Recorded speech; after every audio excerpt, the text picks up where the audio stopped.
কাশ্মীর ইস্যুতে ভারত ও পাকিস্তান একে অন্যের বিরুদ্ধে পাল্টাপাল্টি যুদ্ধবিমান দিয়ে হামলা চালিয়েছে।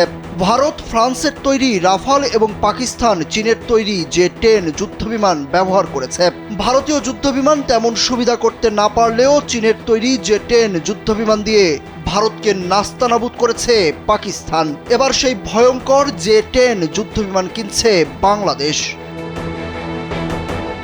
জানা গেছে চীন থেকে 16টি JF-10C মাল্টিরোল যুদ্ধবিমান কেনার পরিকল্পনা করেছে ঢাকা। বাংলাদেশ বিমান বাহিনীর প্রধান এয়ার মার্শাল শেখ আব্দুল হান্নানের উদ্ধৃতি দিয়ে এই তথ্য জানিয়েছে ডিফেন্স সিকিউরিটি এশিয়া। বাংলাদেশ এই যুদ্ধবিমান কেনার মাধ্যমে পাকিস্তানের পর দক্ষিণ এশিয়ায় দ্বিতীয় অপারেটর হিসেবে স্থান করে নিচ্ছে।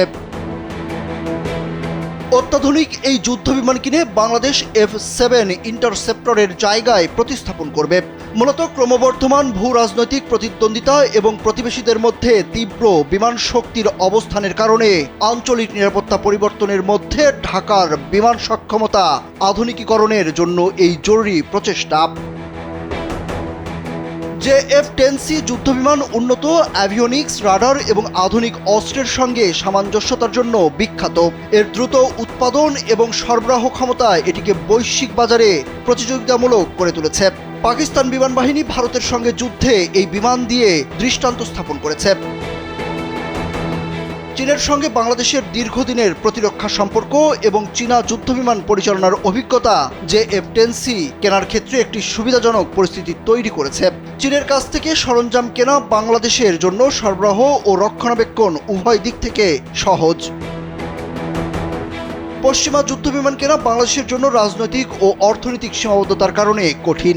এই পরিস্থিতিতে চীনের JF-10C-কে বাংলাদেশের জন্য একটি কার্যকর বিকল্প হিসাবে দেখা হচ্ছে। ডিফেন্স সিকিউরিটি এশিয়ার প্রতিবেদনে বলা হয়েছে, বাংলাদেশ যদি এই হাই প্রোফাইল অধিগ্রহণ চূড়ান্ত করে তাহলে এটি দক্ষিণ এশিয়ার বিমান শক্তির ভারসাম্যে একটি উল্লেখযোগ্য পরিবর্তন আনবে, যা আকাশে আধিপত্য বিস্তার এবং ভারত বা মিয়ানমারের মতো আঞ্চলিক প্রতিপক্ষের যে কোনো অনুপ্রবেশ বা উস্কানির বিরুদ্ধে দৃঢ়ভাবে প্রতিক্রিয়া জানাতে বাংলাদেশকে সক্ষম করে তুলবে। নিউজ ডেস্ক, কালবেলা।